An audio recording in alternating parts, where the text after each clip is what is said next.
She was in heat, but the human had no clue what that meant. Diana West stood at the observation deck of the Lunar Research Station Omega, watching the sleek crystalline ship dock in the auxiliary bay. The vessel's surface rippled like liquid mercury under the harsh spotlights. After 6 months of diplomatic negotiations, the Crystalline Collective had finally agreed to send one of their sentinels for collaborative research. The ship's outer shell dissolved, revealing a humanoid figure that seemed to be carved from living crystal. Nyx 427, as the sentinel called herself, moved with fluid grace despite her apparently rigid form. Her crystalline body caught the light and scattered it in mesmerizing patterns across the station's walls. "Welcome to Lunar Station Omega," Diana said, extending her hand. The sentinel regarded it curiously before reaching out with her own crystalline appendage. The moment they touched, Diana felt an unexpected warmth radiating from the alien's surface. "Your greeting customs are fascinating, Commander West," Nyx said, her voice carrying a melodic resonance that seemed to hover in the air. "Though I must admit your thermal signature is intriguing." Dr. James Harrison, the station's lead xenobiologist, cleared his throat. "Nyx 427 will be staying in the specialized quarters we've prepared. The environmental controls have been adjusted to match the atmospheric conditions of their homeworld." As they walked through the station's corridors, Diana couldn't help but notice that the crystalline being's surface temperature continued to rise. The air around Nyx seemed to shimmer with heat waves, though the sentinel appeared unfazed. "Are you comfortable?" Diana asked, nodding how the metal handrails seemed to warm as Nyx passed them. "I am experiencing optimal conditions," Nyx replied, though her crystalline form had taken on a faint reddish tinge. "Though I find myself fascinated by the biological responses of your species to various stimuli." In the following days, Diana observed subtle changes in their visitor. Nyx spent hours in the botanical section, studying earth plants with an intensity that seemed beyond mere scientific curiosity. She would trace the patterns of growing vines with her fingertips, leaving slight scorch marks in her wake. During one of their regular briefings, Nyx's normally precise movements became more fluid, almost languid. The temperature in the room had risen notably, and the sentinel's crystalline form now pulsed with an inner light that reminded Diana of molten glass. "Your species," Nyx began, her voice carrying an unusual tremor, "you have such interesting ways of handling biological imperatives. The complex social structures, the elaborate courtship rituals." Diana raised an eyebrow. "You've been studying human relationships." "I find them relevant to my current situation." Nyx's surface rippled, sending cascades of rainbow light across the walls. "Commander, there are aspects of my species' biology that were not included in the diplomatic briefings. Periods of intense energy fluctuation." Before Diana could respond, the station's alarms began blaring. "Commander West to the control room immediately," Dr. Harrison's voice crackled over the intercom.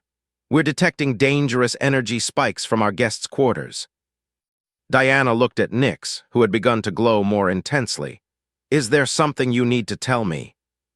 "Perhaps," Nyx replied, her crystalline form now pulsing with barely contained energy. "We should discuss the real reason the collective chose this particular time to send a sentinel to your station." The temperature in the room continued to rise, and Diana realized that their first contact situation was about to become far more complicated than anyone had anticipated.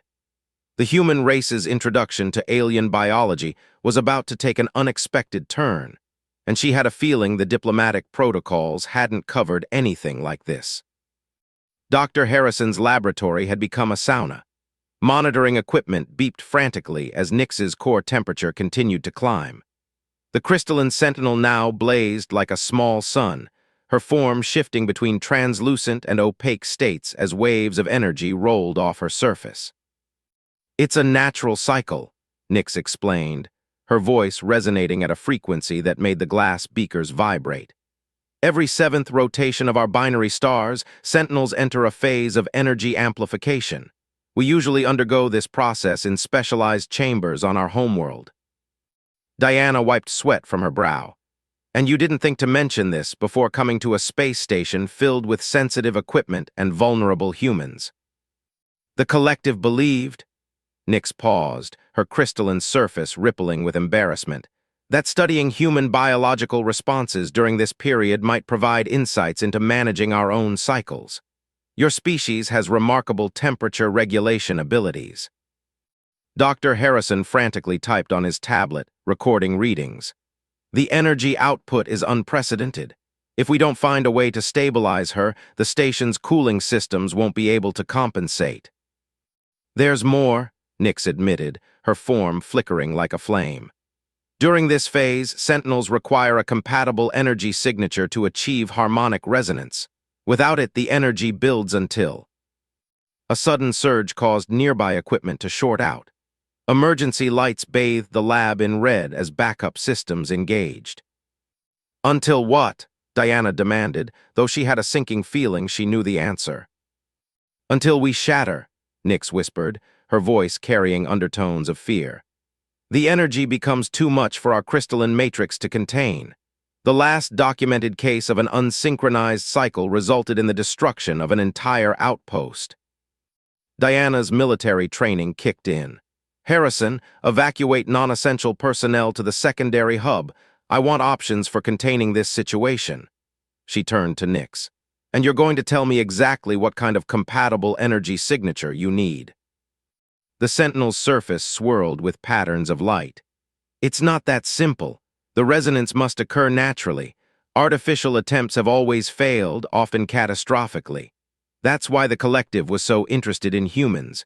Your bioelectric fields show remarkable similarities to our energy patterns. You're saying you need a human to synchronize with? Diana's mind raced through the implications. That's why you've been studying our relationships. This isn't just a scientific mission, it's a desperate attempt to save your life. Nyx's form pulsed in confirmation. The collective has lost 3 Sentinels to failed cycles in the past year alone. When they discovered the potential compatibility with humans, they saw an opportunity. But they feared direct disclosure would prejudice the results. Or make us refuse outright, Diana added grimly. The temperature in the lab had become nearly unbearable, and Nyx's glow was now visible through the station's reinforced walls. Dr. Harrison returned, his face grave. The station's structural integrity is being compromised by the heat. We have maybe 6 hours before critical systems start failing. Diana looked at the alien being who had become both guest and potential catastrophe. The Sentinel's crystalline form had begun to develop hairline fractures, thin lines of white-hot energy seeping through. What exactly happens during this resonance? Diana asked, already knowing she wouldn't like the answer. Nyx's voice had become strained, each word seeming to cost her tremendous effort. A temporary melding of energy patterns. The human's bioelectric field helps stabilize and channel the excess energy. It's intimate by both our species' standards. A notification flashed on the lab's remaining functional screen. The station's automated systems had begun emergency protocols, sealing off sections to prevent potential damage spread. Diana made a decision. Harrison, continue the evacuation. I'm staying with our guest. She faced Nyx directly. We're going to figure this out, but first I need to know everything. No more diplomatic omissions, no more collective secrets. The whole truth, starting now. The Sentinel's crystalline form shimmered, either from relief or increasing instability. Yes, Commander, though I should warn you, what I'm about to share might change your perspective on the universe entirely. Outside the lab windows, Earth hung like a blue jewel against the void, unaware that the future of human-alien relations might depend on understanding an alien's unique biological crisis. The station's temperature continued to rise as Nyx began her explanation, and Diana wondered if first contact was about to become far more personal than anyone had ever anticipated. The quarantine lab had become their fortress.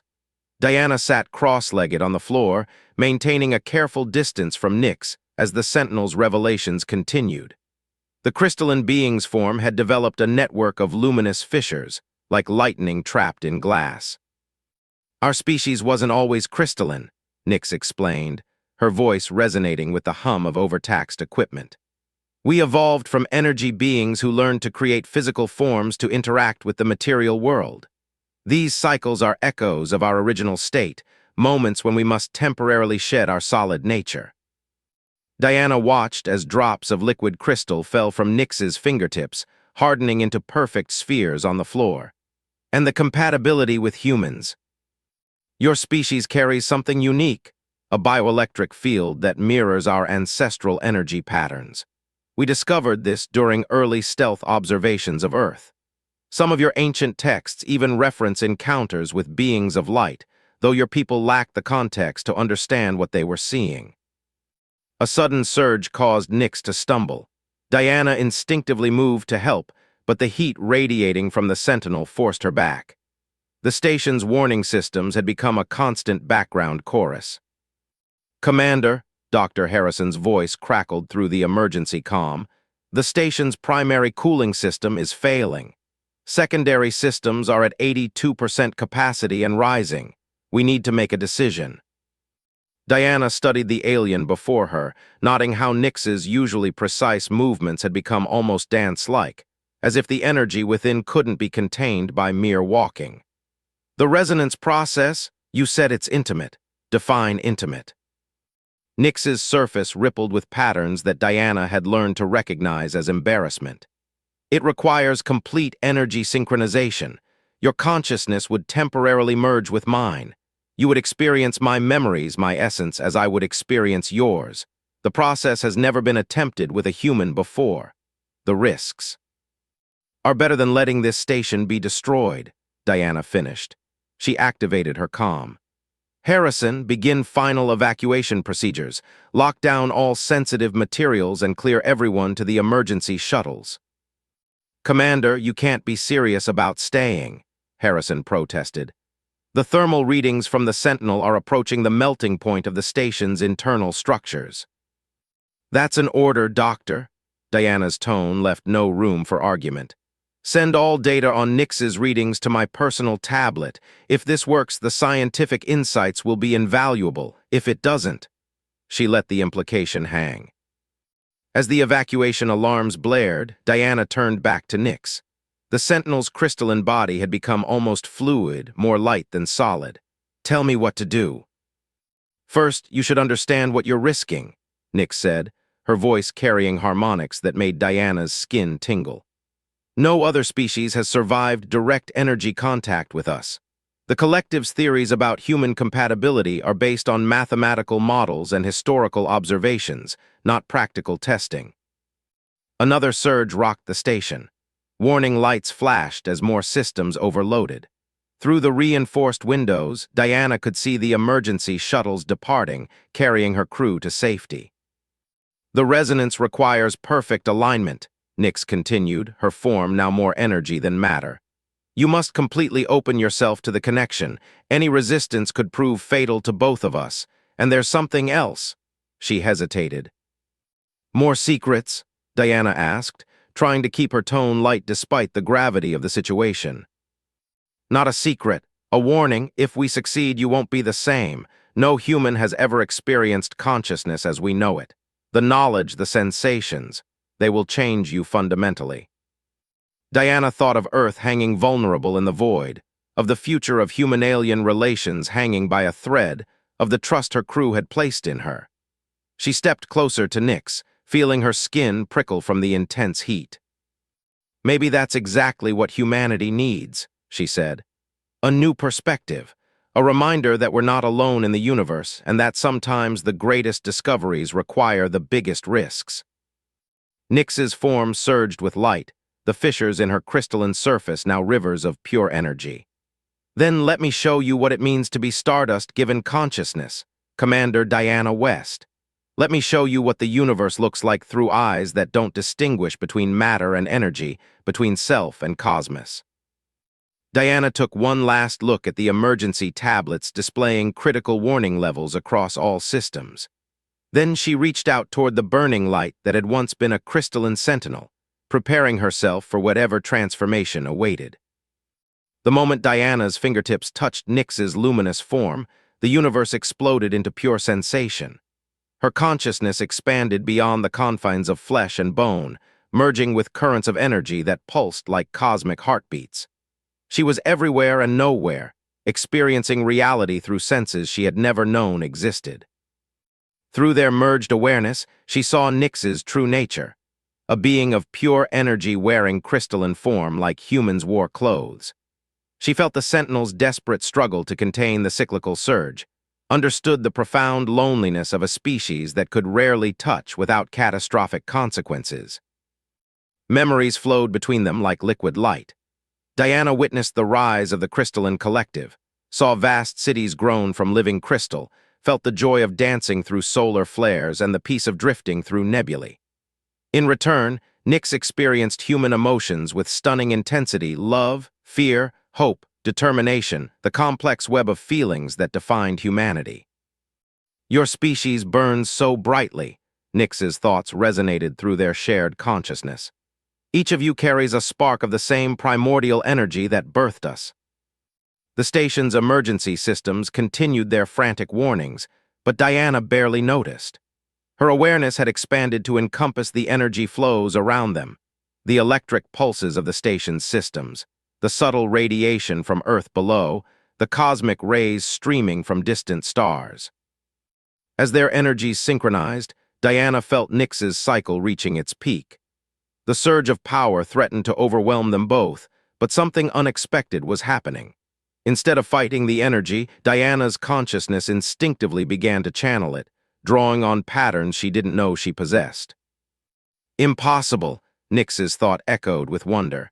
You're not just compatible, you're awakening abilities that should have taken generations to develop. The energy flowing through them had begun to stabilize, finding new pathways through their merged awareness.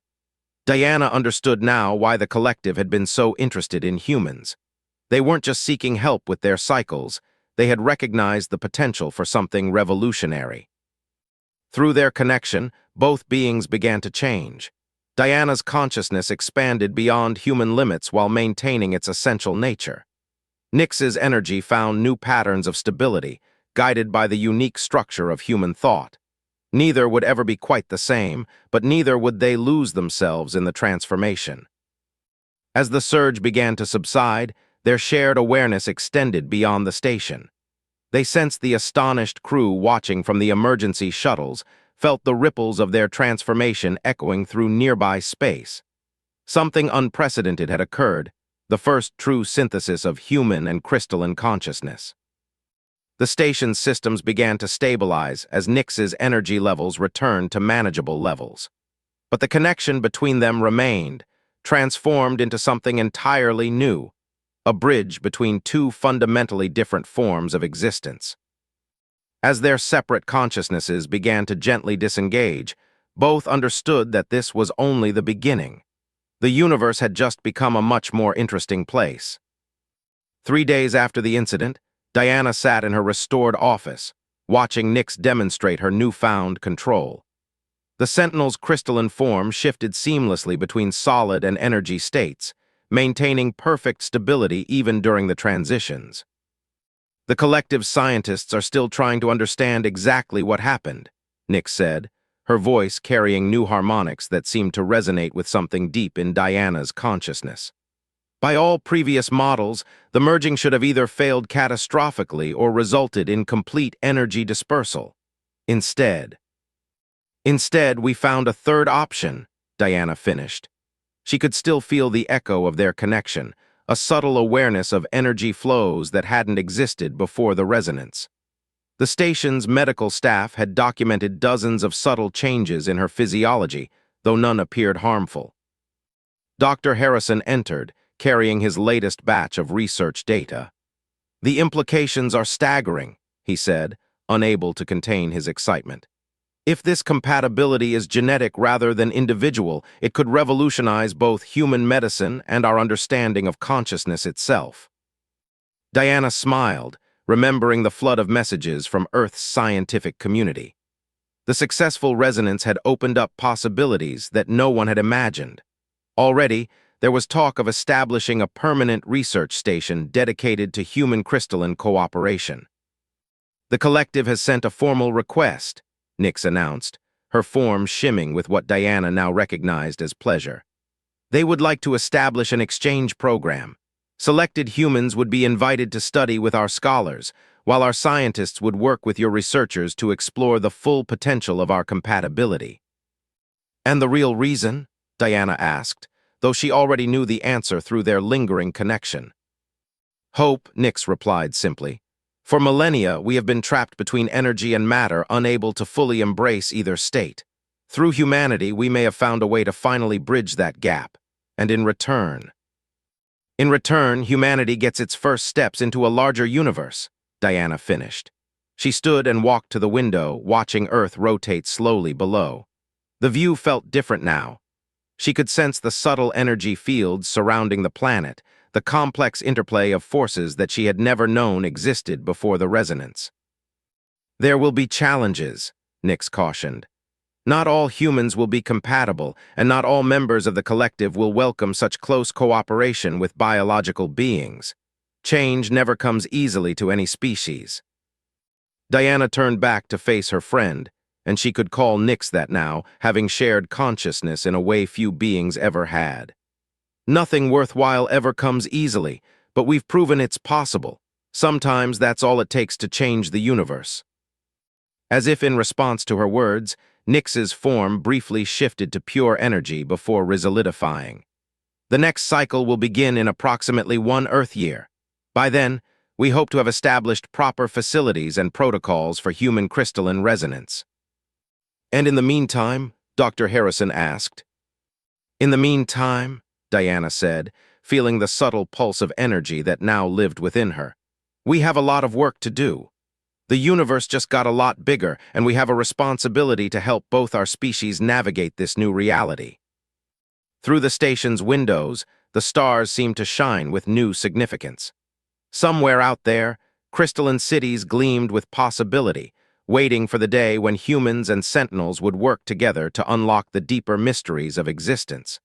The future had become both more complex and more promising than anyone had imagined. Diana touched the window, feeling the energy fields dancing beneath her fingertips. She was no longer quite human, and Nix was no longer quite a sentinel. They had become something new, pioneers of a possibility that neither of their species had dared to imagine. And that, perhaps, was the greatest transformation of all.